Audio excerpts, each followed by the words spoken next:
या देवी सर्वभूतेषु मां चंद्रघंटा रूपेण संस्थिता नमस्तस्ते नमस्तस्ते नमस्तस्ते नमो नमः। नमस्कार। विठ्ठल हॉस्पिटल शेलू बाजार अकोला रोड इथून मी डॉक्टर विजया अर्जुन राऊत सर्वांचे पुनश्च एकदा स्वागत करते। आज सत्राचा तिसरा दिवस आणि आजचा विषय आहे गरोदरपणातील व प्रसूतीनंतरच्या सर्व समस्या।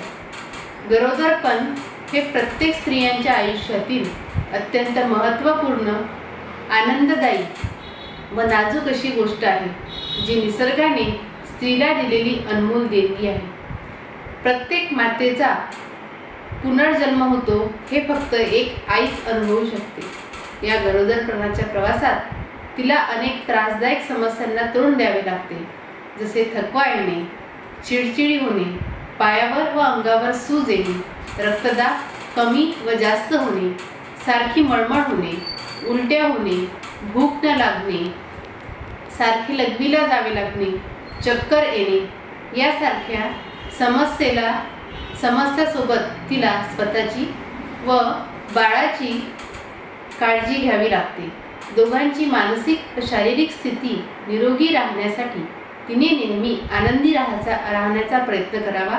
वेळेवर सात्विक व पोषक असा आहार घ्यावा, भरपूर पाणी प्यावे, हिरव्या पालेभाज्या व फळे खावे, रक्तवाढीस व ताकद देणारा असा आहार घ्यावा, उदाहरणार्थ खजूर, खारीक, बीट, शेंगदाणे, ओले खोबरे। तसेच तिने धार्मिक पुस्तके व ग्रंथे वाचावे, जेणेकरून बाळाच्या बौद्धिक वाढीस मदत होईल।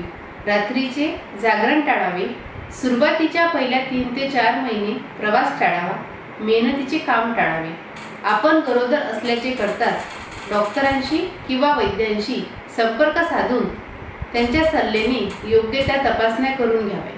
नियमित व्यायाम करावे, मोकळ्या हवेत फिरायला जावे, जेणेकरून सुलभ अशी प्रसूती होऊन बाळ आणि आई दोघे पण निरोगी व आनंदी राहतील। तसेच प्रसूतीनंतर पण योग्य पोषक सात्विक आहार घेणे तितकेच आवश्यक आहे। बाळाची व स्वतःची शारीरिक स्वच्छता ठेवावी, नियमित तेलाने बाळाची व स्वतःची मॉलिश करावी।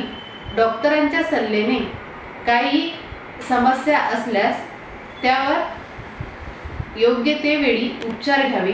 धन्यवाद।